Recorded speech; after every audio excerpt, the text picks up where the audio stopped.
J'ai lu une interview où vous parliez justement de la passion autour de débats sur le mariage homo il y a 2 ans, et vous disiez que les médias avaient leur rôle. C'était pas inintéressant sur Zemmour, pareil, vous dites, qui a eu l'idée de le mettre 4 heures chaque samedi à l'antenne.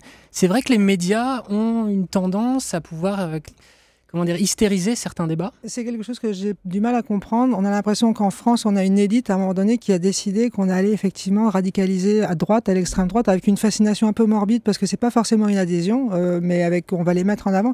Marine Le Pen n'est pas arrivée non plus à être Marine Le Pen sans être ultra médiatiste. On a l'impression à un moment donné qu'il ne pouvait pas se passer quelque chose sans que quelqu'un du FN vienne nous donner son avis. Et de la même façon, c'est vrai que moi j'ai passé un peu plus de 3 ans en Espagne quand je suis revenue. Je me suis dit, mais qu'est-ce qu'on fait avec ce Zemmour 4 heures tous les samedis soirs sur le service public? Pourquoi? Le lendemain, c'est Finkielkraut sur France Culture. Et pas de... Ce qui était gênant, ou en tout cas bizarre, c'est qu'il n'y avait pas de contrepartie. Il n'y avait pas l'extrême gauche ou les écolos, ou je sais pas, personne. Les gens en face n'étaient pas représentés, alors qu'ils ont des radicaux, ils ont des gens charismatiques. Et c'est vrai qu'on a une impression comme ça d'une...